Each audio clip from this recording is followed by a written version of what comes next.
What's going on with the ICE raid of the Hyundai factory and the 300 Koreans that were detained?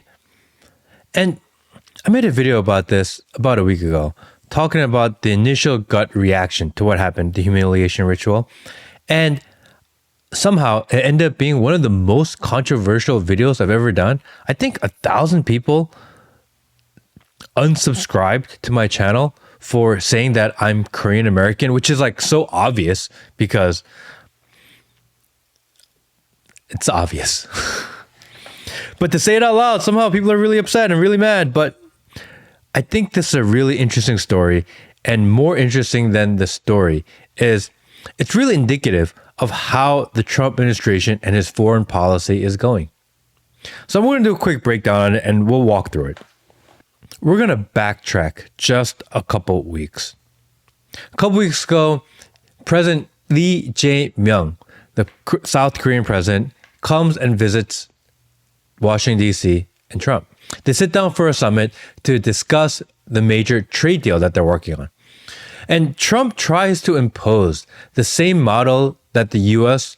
put on Japan, which is invest a ton of money. In Korea's case, $350 billion. In Japan's case, I think it was closer to $500 billion. Invest $350 billion. And once the Koreans were to recoup the initial investment, then the U.S. would take 90% of the profits. It's not a good deal. President Lee Jae-myung leaves Washington, D.C. without signing the deal. It was obviously extremely one-sided deal, overwhelmingly favoring the U.S. Let's be real, it's a flat-out bad deal for Korea. 1 week later, ICE raids the Hyundai SK factory in Georgia. Coincidence or not, I don't know. There's like this congressman or wannabe congressman in that area that says they should call it ICE. 1 week after this meeting, 10 days, ICE raids the factory. It's labeled the largest ICE raid in U.S. history, and many saw it as a message to Seoul: play ball or face consequences. The Korean nationals were chained, shackled, paraded around in front of the cameras, locked in the substandard prison conditions, humiliated in a public show of power. Over 300 were detained on official assignment from Korea, and they were brought to the U.S. to help build the $8 billion Hyundai SK factory, which is supposed to create 8,000 brand new permanent jobs for Georgians, Americans. They were tasked with training U.S. employees on how to set up the machinery, how to operate the machinery. And this is not something that they did specifically for this job site, but they do this at other auto manufacturing facilities all over the country. Blue Oval, Ford, they're also up there. They weren't just undocumented day laborers. They weren't just border jumpers.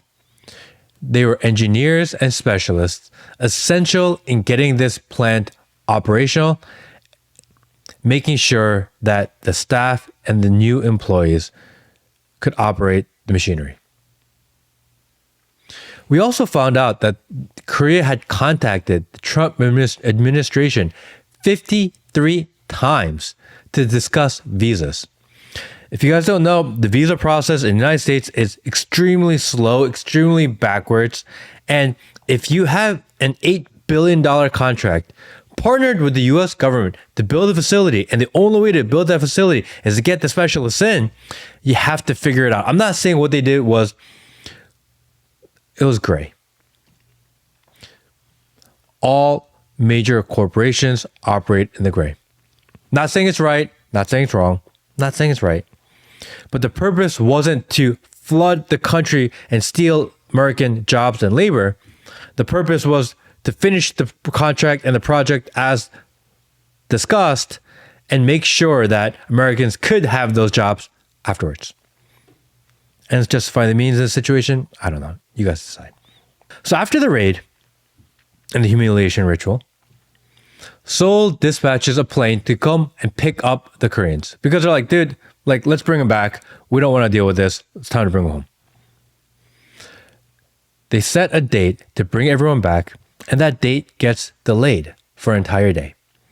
The plane is here, everyone thinks they're leaving, and they're not going home yet. What we find out, actually, is that the Trump administration tried to convince the 300 Koreans to stay. Oops. Sorry. Made a mistake. We shouldn't have done this. Maybe the factory won't get built. Maybe we'll have a problem. Maybe it'll cause disruptions and problems in other factories that they are also working on. Please, will you stay and finish the factory? Actually, of the 300 people, only one worker decided to stay. The rest boarded the plane, went back to Korea. Voluntarily, might I add. No one was deported. They were all considered to be voluntarily have left the country. After they go back to Korea, the engineers now start telling what happened.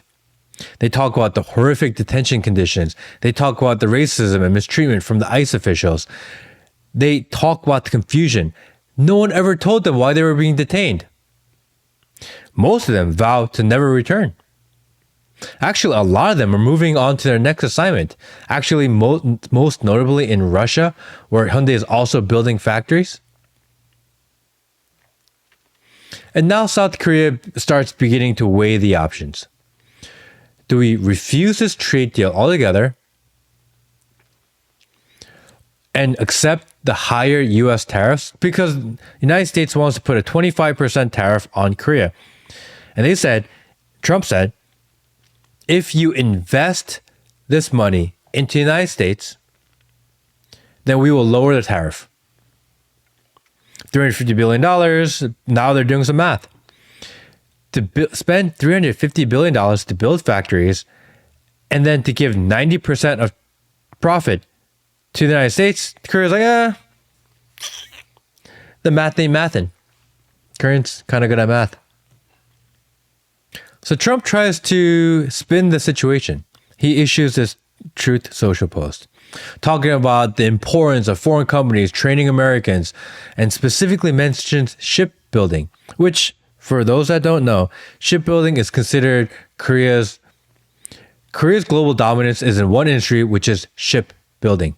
They're the best. It almost sounds like they're begging the Koreans to come back and invest again. And there are 53 other projects that are slated to happen in the United States.